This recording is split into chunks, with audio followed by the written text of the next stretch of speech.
mean, for you, Jian, both as a fashion designer and who has been covering pageantry these past few years, what's your take about the sudden interest of our other Southeast Asian neighbors?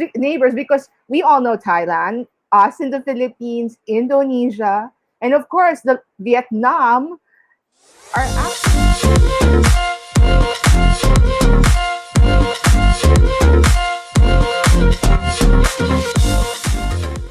Hello, everyone. My name is Alexa Villano, and welcome to a Crown Conversation special. The Miss Universe pageant is on, and the candidates are all now in Florida, where they have started their activities leading up to the finals happening on May 17, Manila time. Our guest for today has dressed celebrities and beauty queens. He's also a pageant blogger, and we will get to ask a few questions about his participation with three candidates in the 69th edition. Mga ka-crown, please help me welcome fashion designer and blogger Jian Lasala. Good evening, Hey. Gian. Hi everyone. Good Yeah. evening. Good evening. All Thank you right. for having me, And Crown. Thank you. thank you as well. I know, as I said earlier before we went live, I know this week is already sobrang busy na nating lahat mga nagmo-monitor non-stop, and I'm sure halos every hour, every minute, we are always looking for updates, whether it be Miss Philippines, whether it be Miss Cambodia, Miss Nepal. Gian, I'll go straight now to the questions. Sure. Yeah, you've designed many outfits for celebrities, but what got you interested in doing pageant outfits? Well, basically, the reason why I became a fashion designer was because of Miss Universe. So I believe my first exposure at Miss Universe was in 1994. And then I believe talaga that, God has a reason for everything. So my anointing is really to become a designer for pageantry, and that's what got me into pageantry. So basically, I am more excited to dress up beauty queens than dressing up celebrities. Yeah, but I want to know, Jane, because I did, as a former reporter, a former entertainment reporter myself. Yeah. What is the difference about dressing up celebrities from beauty queens? I mean, in your experience as a fashion designer. Well, it really depends. Actually, there is not much of a difference, but I feel like it's really more of like your connection to a particular field or industry. And fashion is very broad. It's just that for me, that there's just so much fulfillment in dressing up beauty queens, and even if it's not really a whole year round festivity or activities, I think that there's just really something special about beauty pageants. It's really just more than showing yourself and presenting yourself, but you are the champion of a nation kasi. Pag celebrities, you're just a champion for a group of people. But for beauty queens, such as if you're a Miss Universe of a particular country, you are their hero, actually. You're royalty. So if you get to be attached to that particular queen, or if you serve that queen, for example, if you collaborate with them, the impact is much bigger for a community. I see. I see. Now, Gian, as I asked you earlier, because I one of the for me, no, because I've been covering pageants not really long. I've started covering around 2014, and it's really Mhm. mostly on the national pageants, on the nationals. But I want to know because in around for the 2016 edition, well, it's the 2016, but it was obviously held in Manila 2017 January. Na. Yes. You know, one of the most memorable outfits that came out there was your outfit when you dressed up Miss Sierra Leone. So how did that came about? I think you've explained it before, but Mhm. how were you approached? How were you able to help or approach Miss Sierra Leone at that time? Well, that time, I think it was also about the same time that Sash Factor, a pageant page, also started out, right? So one time I was going home, I was in the cab from a production meeting. I saw the picture of Miss Universe Sierra Leone being posted at the page of Sash Factor. And really, growing up, I have a fascination with Black women, especially bald Black women. And for me, when I saw Hawa Kamara, she reminded me of Flaviana Matata, Miss Universe Tanzania 2007. And what made me become more interested is the fact that, it's possible to really dress her up, being that the pageant will be held in the Philippines. And during that time, that was a time that I also, started my endeavor on having a glam team, helping Mhm. out Jennifer Hammond with her stint at Binibining Pilipinas, where she was crowned eventually Binibining Pilipinas Intercontinental. Yeah, interconnect. Yeah. Yeah, that's correct. And then, so I wrote a letter right away to the Ministry of Tourism to Sierra Leone, and 2 weeks after, they connected me to Hawa Kamara, and then Hawa Kamara connected me to their national director, Natasha Beckley. So I think that was sometime August or July of 2016. And then the rest was history. So when she came here, I thought I was just going to dress up her up for the evening gown competition. But Mm-hmm. apparently it became more than just that. I got promoted to assistant national director that time for Sierra Leone. I was representing Sierra Leone in their behalf before our director then, Swadu Natasha Beckley, came to the Philippines. So I was Mm-hmm. basically taking care of Hawa Kamara and her affairs here in the country. So there were media interviews, photo shoots with big pageant accounts. In fact, it was Sash Factor, then Missosology, and Titas of Pageantry, who was really new that time, and Sasha's and Scripts official, who was one of the first who really covered Miss Universe Sierra Leone, and then it got picked up by ABS-CBN, Rappler, TV5, and CNN Philippines. So it became the whole 9 yards of pageantry. It wasn't just really just dressing her up because we provided her with stylists. There were actually two of them, makeup trainings with 2 to 3 different makeup artists, and then a lot of designers pulled in for wardrobes to donate to Hawa Kamara. So So from you, we didn't know this because there were a lot of Filipino designers who started helping her out back then. That's a very nice thing to hear. You know, it's really a surprise for me because as I said to you earlier, I've covered the Miss Universe edition here in Manila, and there were a lot of stories. So it yes. brings back, yeah, there were a lot of stories, and it brings back memories. Now, Gian, hindi dyan natapos because in Mm, 2018, you were part also of many Filipino designers who took part in the edition in Bangkok, Thailand. So, how was it naman? Because I know you dressed up Miss Cambodia at that mhm. time, but I know it was Miss Cambodia.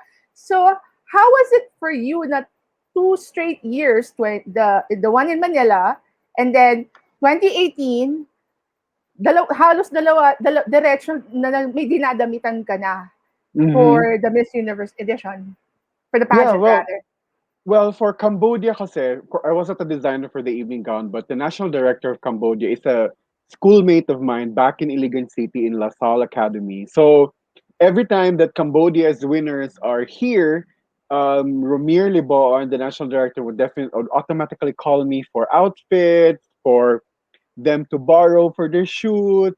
So I was basically one of those who helped out Miss Universe Cambodia when it was actually just starting at the end of with the wardrobe and styling. So with regards to the gown that I did for 2018, supposedly Alexa, that was for a third time sana. However, in Mm. 2017, funny fact, I haven't shared this to anyone online, but just with Crown Philippines, my gown for Miss Universe Sierra Leone 2017 arrived in Vegas and the candidate did not. So Oh. it was Jason Cappuccino of Sashes and Scripts who brought the gown there. And the reason why I'm sharing this is because that time, Tanzania 2017, Lilian Erica didn't have a formal gown.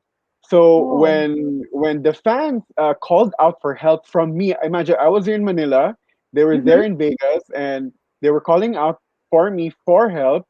And apparently, the national director of Tanzania and Kenya and Ethiopia is just one person. It's Maria Tehai. She's a Tanzanian journalist. So Maria and I met here in Manila, and then she messaged me, and then I called her.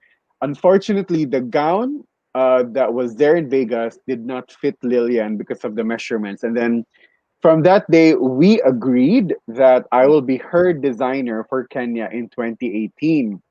So in Mm. 2018, my involvement was just really me being a designer. But then during that time, also in 2018, while Via Karaoke was wearing my dress, they also gave me the blessing that in any time that the pageant will be held in Asia, I can actually represent the organization in their behalf. So yeah, so that happened in 2018. Just to share with everyone, I was going through depression that time. The dress looked so beautiful on stage, but deep inside, I was so broken. I went to depression, and then the material that we use, the was just a recycled material. I got the material from the Palakpak in the Visoria in the flea market. If I can remember, the fabric was only 15 pesos per yard, and the Mm. beadwork that I used were all recycled for remnants from all of my bridal pieces. So that was really special because I believe God was with me that time. He helped me out finish all the beadwork because I cannot afford to pay extra labor for to help me out finishing the beadwork. So that was the first time that I did an evening gown that was made all of beads and rhinestones. So yeah. Yeah, and I have to commend on you for that because that's also about putting fashion, eco fashion or sustainable fashion sustainability. And I Yeah. think that's something personally, I've seen some changes through the years in the fashion industry.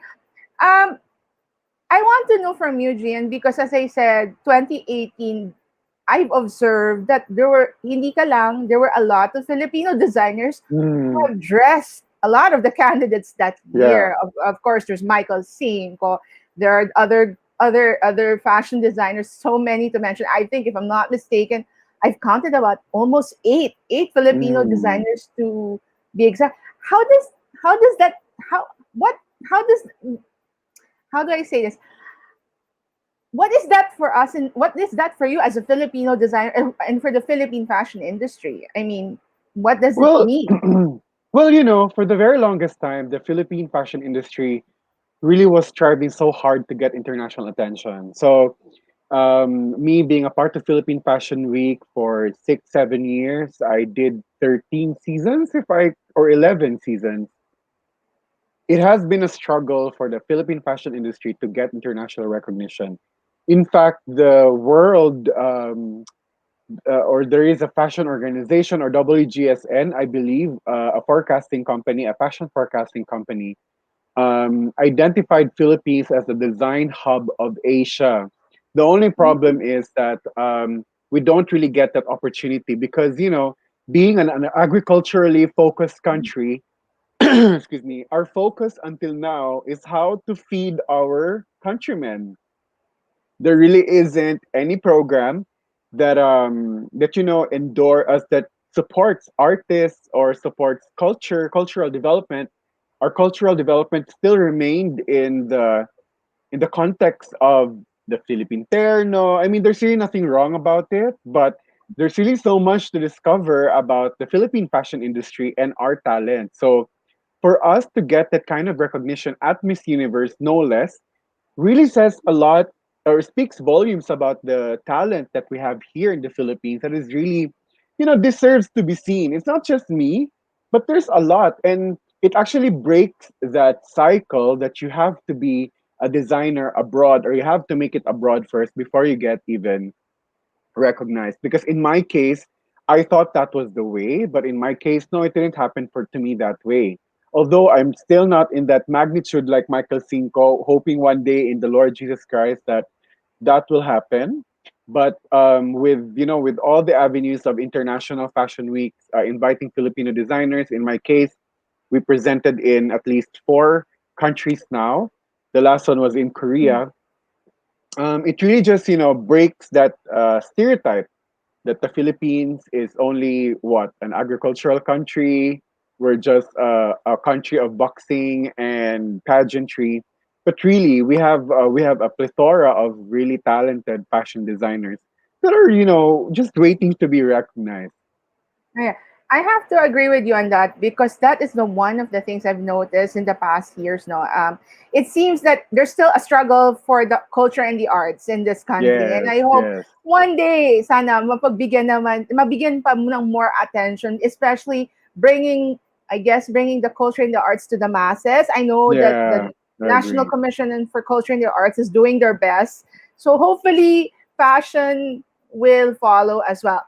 Now, as I asked you, as I said earlier, no, before we went live, I know that you are helping Cambodia, and of course, this year, in this edition, the 69th edition, you're also helping out Belize in their in this competitions. Can you tell us a bit about your participation with these two girls in particular? And I think, oh, not two girls, actually, also Three. Nepal, three. So there Yeah. three girls that you're dressing up. So can you tell us a little bit about your participation with them?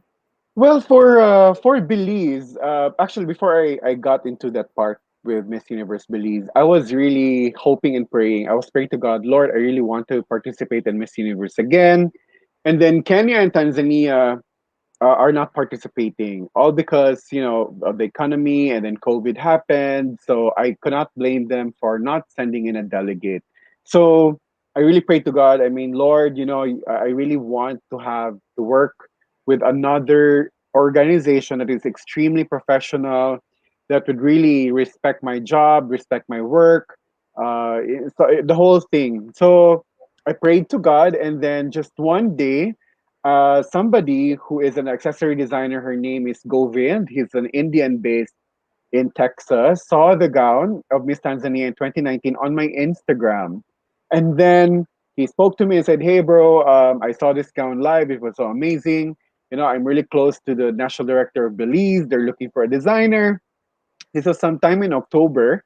And then I got connected to the national director of Miss Universe Belize, which is Romeo Escobar, an Emmy Award winning film director. So he's based in Hollywood. So yeah, we met, and then it was so cool because I think for a month they were discussing the contracts, the terms. Oh no, actually this was November, and then Miss Universe has this very this they, well, how do I say this, they're not really fixed in terms of their directives. It really changes over time. So Yeah. what happened was, yeah, we got an email that Miss Universe, a representative must be crowned before the 31st of December. So what we did was, Iris Salguero was already crowned sometime second week of December. So we Hmm. had to keep it a secret, and Romeo was forced to let me sign an NDA because she was supposed to be announced by January 9. So parang hindi natiis ni Romeo because I kept on asking questions like, Romeo, this is what we're gonna do, this is what we're gonna do with the evening gown, blah blah blah blah blah. So yeah, and then I met Iris online by secret. I think sometime second week of December, I got her measurements, and before Christmas, the base gown was already ready with the help of Luis Pangilinan. He was my consultant for this evening gown. So yeah, and then she's now with her. Perfect naman yung fit, and I hope you guys are gonna like it. So with Cambodia and Nepal naman, it happened at the very last minute. I just woke up one time. The national director of Cambodia messaged me and said, "Hey Gian, if you have any clothes that Sarita can wear, let me know. And if you have a suit, that she can actually wear for the preliminary interview." So there was eto Alexa. This was a week before she left for Florida. So technically, this was 2 weeks ago. So I sent a sketch, and then I just said, "Okay, Lord, bahala ka na." So I just sent a sketch, and then it took them 4 days, I think, for Sarita to approve the design, and it was really Sarita, very very hands on in selecting her wardrobe. Yeah. So, and in between in those 4 days, Alexa, Nagma Shrestha, the national director of Miss Universe Nepal, suddenly remembered that, Okay. yeah, we suddenly remembered that I approached her for evening gowns and wardrobes, and then flashback 30 days ago, before that very fateful day, we had a press con for the launching of Anshika Sharma's advocacy and Mm-hmm. foundation. And then it was her team who reminded her, hey, where are the dresses from the Philippines? So they were rushing and to talk to me and then to decide which wardrobe. So this also happened 2 weeks ago. And then so that was in between, and parang after that days after, Sarita then Mm-hmm. approved the suit. Akala ko hindi na. She then Uh-huh. approved all the wardrobes and the suit, and then we made the suit for another week, and it was the national director bringing it to Miami. So yung sa kay Nepal naman, it was, I believe God is so good talaga, Alexa, no? He's really faithful. Dumating na yung package doon ng Wednesday. They were Mm-hmm. supposed to leave ng Monday. And nag-lockdown sa Nepal. And we Oh kept on my. praying. We kept on finding ways, calling DHL. You have to release it. You have to release it. So the package eventually was released to them Friday night. And then Anshika was able to fit them, and it's now with her in Miami. So we're just really waiting for Anshika to wear them. Sarita had 11 garments and wardrobe from us, including one evening gown. So we're just really waiting for these women to decide when to wear them, and I'm really, really excited. Yeah, I've actually seen some of Sarita's outfits and nakatag ka doon. So Yeah. I'm very impressed. I'm not a fashion expert, but I'm very impressed with some of the clothes that she has been wearing. Actually, Gian, you mentioned Cambodia, Nepal. And this is it just occurred to me now na, for so long, Southeast Asia, before we go to your vlogging, to your transition to vlogging, I want to ask you kasi I was told by a lot of pageant analysts and, who's been in the industry for a long, long time to Mhm. kind of watch out for what they call the so-called sleeping giants. And the sleeping giants in particular were the likes of Laos, Nepal, Cambodia, countries that we never thought would actually participate in beauty pageants. Now that we're seeing them participate, I mean, for you, Jian, both as a fashion designer and who has been covering pageantry these past few years, what's your take about the sudden interest of our other Southeast Asian neighbors, because we all know Thailand, us in the Philippines, Indonesia, and of course the Vietnam are actually into it. But here Yeah. comes the other countries that we never expect to participate. What's your take on that? Well, before I'll answer that, Miss Universe is very careful and they're very selective as to who to give the franchise for a particular country. Mm-hmm. If I can clearly remember, Miss Universe would ask you to present a business plan, how you're going to sustain the project, how you're going to sustain the franchise, because it's really not a joke to own a franchise. You really have to take care of it as a business entity.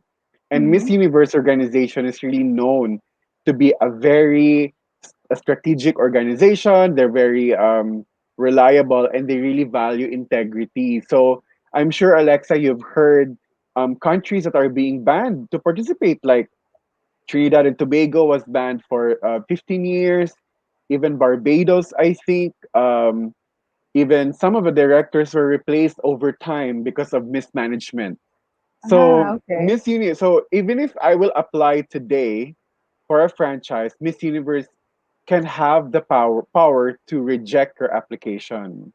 So that's the reason why it took time for our neighbors to be a part of Miss Universe, because Miss Universe, I believe, would also consider the state of the economy of that country, considering that their franchise fees are actually expensive. Yes. I cannot disclose how much, but Yes. the minimum franchise fee is still a lot of money. So Yeah. yeah, so for our Southeast Asian countries, I believe, and the smaller countries in Asia that are joining, especially in the east part, I Yeah. believe they've been trying for a very long time to participate, and Mm. Miss Universe found someone who's qualified to handle or to own the franchise. I believe some of the new countries. some of their directors has been replaced over time, even if they're new. So, like in the Mm. case of Sierra Leone, I believe my director then applied for 3 years or 6 years, and the Yeah. application just was kept in the back burner. So I believe that's the case too with the other countries, because Miss Universe, of course, their aim is to expand their territories, Yes. but I feel like they also want to keep their directors close. They really want to take care of them. They're very careful also, right? Because like they want to take care of their brand equity. So for Laos, Cambodia, who else? Myanmar to Yes. join Miss Yeah. Universe, and like Nepal too. For them to join, it's really good. I cannot find any bad reasons why they should not join. In Mm-hmm. fact, they should join because I've been to some of these countries and they really have a lot of potential. And the good thing about this is when they came into Miss Universe, they already know the formula. And the underdog countries like the one that I'm serving now, which is Belize, and like Barbados and Cayman Islands, and I can name a lot, Alexa. Mm-hmm. Mm-hmm. They've already, upon observing the Philippines, especially after Catriona Gray, they have already captured the formula of winning Miss Universe. And that's the reason why this year's edition, the 69th edition, would be a bloodbath of underdogs in the top 21. You said it, bloodbath. I could not agree because it's really, I mean, I have, as I'm sure done this in the last few days. Sumasakit na yung mga ulo nating lahat because Yeah. there's so many facially beautiful women.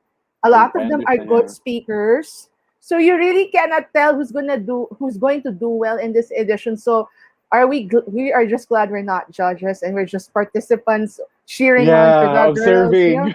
Yeah, observing. So even us in the crown, parang, oh my God, who's gonna win? We don't know. I mean, we can, as much as we want our bet, Rabia Mateo to win.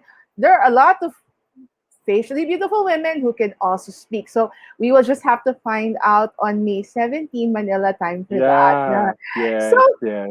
and so before we go further about Miss Universe, Gian, I want to let kind of explain this to me because as I said, I know you as a fashion designer, but you have started doing vlogs. I know this had Yeah. something to do with the lockdown last year, but what made you say, let's do it?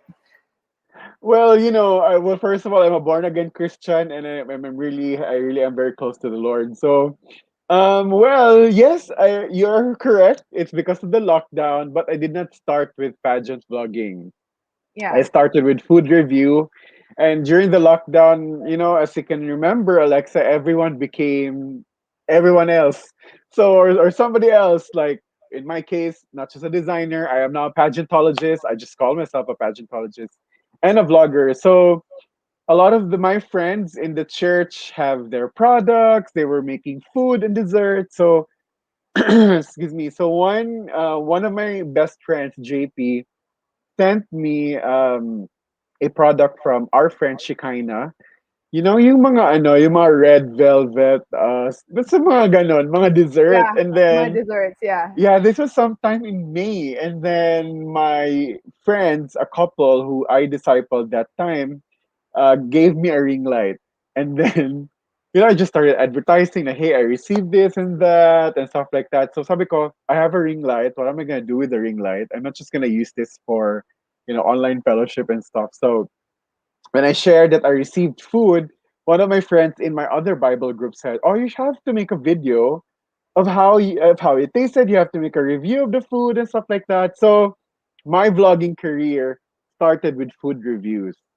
I believe it lasted for mga 8 episodes or 7 Yeah. until until I just got really tired. Because I'm also taking care of my body. I'm working out. I'm a fitness junkie. So I decided, okay, why don't I just mix pageantry and food? So God really just puts everything into place. I have this crush at Miss Universe Thailand, and because of her, I covered Miss Universe Thailand. So the first pageant that I covered was Miss Universe Thailand 2020. And what's so amazing about that, Alexa, is that I think half of the finalists became my friends. I not too Wow. close of a friend, but became really, we got connected, and then until right now I got connected to three. Si Baitong, si Bam, and si Boo. Not na Boo Nuta Tongkao. So and even Emmy Kim Sawyer, I was able to talk to her live video chat no after the pageant. So and I with Chuda. So yeah, it started there. So before I do the vlog, I just review the food muna Uh-huh. until sabi ko, I have to grow. So Right. I was observing you guys interviewing mga beauty queens. So what Mm-hmm. I did was, I just had that confidence and the inspiration from God to have the boldness to ask. So sabi ko, okay, since I'm working with Miss Belize, why don't I start the interview with her? So for Miss Universe, but before that, napagod ako sa Miss Universe Thailand tsaka Miss Universe Philippines. And nag-cover din ako nun. Sabi ko, Lord, break mo na tayo. But then, nakita ko yung picture ni Nina Kantmandal, Miss Universe Nepal, second runner-up. I posted it on my story. And then I got connected to her because her trainer is a Filipino, Carlos Sapurco. And then, Govind, on the other hand, connected me to Miss Supranational Canada, Sasha Lombardi. So Mm-hmm. I just thought, hey, why don't we do an interview for my pageant blog, for my pageant channel. So it started there. And my first ever interview was with Nina Kantmandal and then Sujita Basnet. And interesting to note, Sujita was the first runner up of Miss Universe Nepal 2020. Oh. Supposedly, I was supposed to interview Anshika before Mm-hmm. she won, but then wala nang time. So na-interview ko siya Yeah. after she won. So, yun. So then and then the rest is history. Yeah. Right now, by the grace of God, we got connected to the likes of Miss Universe Barbados, Chile, just to name a few, Jamaica, Cayman Mm-hmm. Islands. So yeah, so before if I'm the one chasing them, they're the ones actually getting connected, getting in touch with me. And it makes me happy really. It doesn't make me better than anyone else. It really humbles me down in the presence of the Lord to serve these women. And right now, if you can see my Instagram, it's well curated. I made it into a vlogging magazine with their lookbooks. Tomorrow, I'll put on my journalist hat, Yeah. and then I'll post all the things that I can download at the Miss Universe press site. Yeah. Right. Now, well, now that we're in the subject of the Miss Universe, Gian, I want to know what are you looking forward to in the 69th edition? You said it earlier already. It's gonna be a bloodbath, but what are you looking forward to? Because we only have a certain number of days Yeah, to day three na ngayon. yeah, day three to be exact. So, what are you looking forward Yeah. to in this edition? Well, first of all, I'm very very happy that Miss Universe is listening to their fans. And we've seen that in the Miss USA 2020 pageant that they had the opening number, there were dance numbers, and we were told hints of how the Miss Universe will be like for this edition. I heard that the swimsuit will be full of energy, and today, as of posting, as we record this interview, the stage director and designer of Miss Universe mentioned that there's going to be a long runway. Oh. So that the preliminary competition will be held in the same stage that the telecast night will be or the pageant night will be in. So what I'm expecting, of course, I'm not expecting any less. That's Miss Universe. More entertainment. I saw the Sherry Hill dresses backstage online, and I saw the swimsuits gonna be so great. The Jojo Bargai's heels are so good. Mhm. I'm also very excited for that. Congratulations to you, Jojo. And what else? Yeah, you know what? I'm really excited because the candidates that are shining aside from Miss Philippines are not front runners. And again, these are the likes of Miss Belize, Cambodia, Laos, even Myanmar, Barbados. You got really surprised. Chile, Argentina, Peru. Who else? Costa Rica. So, and even the European girls, they're actually coming in really strong. And for the longest time, Alexa, I think you're aware of that we're complaining that the 5 spots for Europe is really such a waste and it could be just given to somebody else. But right now, if the continental groupings will still remain, I feel Mm-hmm. like it will be justified because like we have the likes of Netherlands, Denmark, Belgium, we have Great Britain, Romania, Ukraine, Slovak Republic. Who else?